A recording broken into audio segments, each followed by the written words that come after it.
That was a scene of panic in Hawaii yesterday after the state emergency system sent out this alert to mobile phones statewide. Ballistic missile threat inbound to Hawaii. Seek immediate shelter. This is not a drill. But that was a false alarm. Someone pushed the wrong button. There was no missile threat. It took a full 38 minutes for the state to issue a civil emergency message retracting the false alert. Hawaii Congresswoman Tulsi Gabbard joins us now. And Congresswoman, thank you for joining us this morning. As I just said, 38 minutes for the state to retract that false alarm. It only took you 12. You actually issued this tweet. Want to put it up on the board right there. Hawaii, this is a false alarm. There is no incoming missile to Hawaii. I have confirmed with officials there is no incoming missile. How did you get the truth? Walk us through what happened. Well, you can only imagine, George, the panic, the terror, the chaos and confusion that ensued when over 1 million people in Hawaii, plus many visitors who are visiting Hawaii, got that alert on their cell phones, now understanding that they literally just have minutes, taking this threat seriously. They've got minutes to say goodbye to their loved ones, to find their loved ones, to try to find some kind of shelter somewhere, which there are no designated nuclear bomb shelters in Hawaii. I went through that same thing when I got that message on my phone, wondering where my family is, what they were doing. I immediately called Hawaii officials and civil defense, asked them what's going on here, and was told right away that there's no incoming missile threat.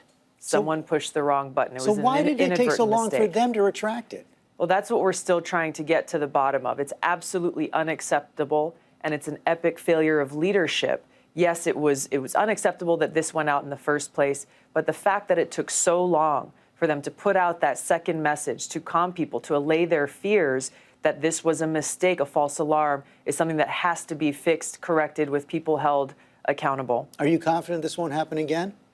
We've got to do everything we can to make sure it doesn't, because there is so much at stake. You know, I got messages from people all across Hawaii throughout the day yesterday just detailing what they went through.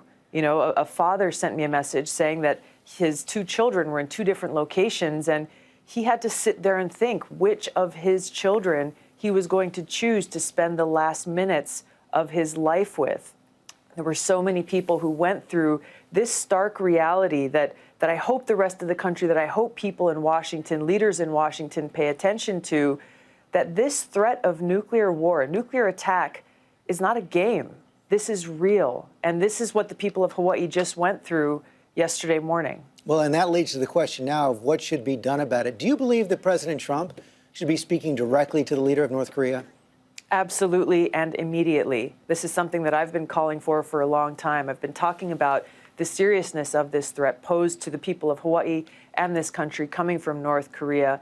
The people of Hawaii are paying the price now for decades of failed leadership in this country, of failure to directly negotiate, to prevent us from getting to this point where we're dealing with this threat today, setting unrealistic preconditions. And I've been calling for President Trump to sit across the table from Kim Jong-un without preconditions, work out the differences, figure out a way to build this pathway towards denuclearization, because there is so much at stake. The people of Hawaii recognized this yesterday, experienced it personally. The leaders of this country need to experience that same visceral understanding of how lives are at stake.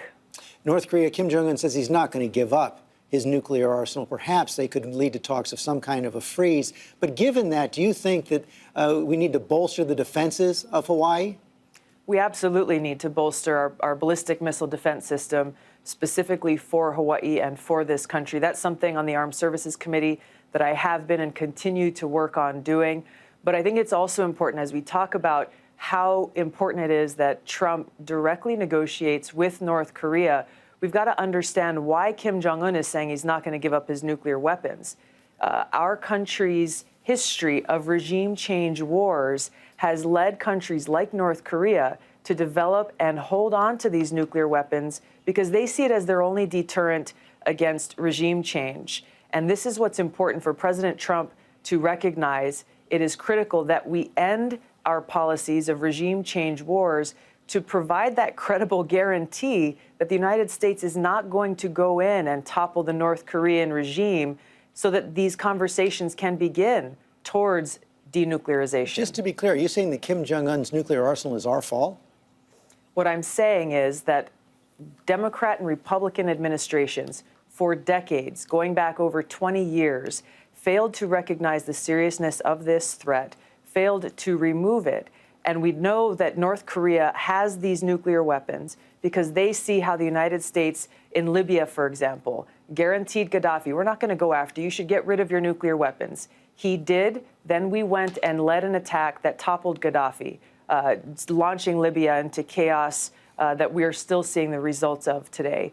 North Korea sees what we did in Iraq with Saddam Hussein, with those false reports of weapons of mass destruction, and now seeing in Iran how President Trump is decertifying a nuclear deal that prevented Iran from developing their nuclear weapons, threatening the very existence in the agreement that was made. So yes, we've got to understand North Korea is holding on to these nuclear weapons because they think it is their only protection from the United States coming in and doing to them what the United States has done to so many countries throughout history. Was it a mistake for the United States to take out Gaddafi and Hussein?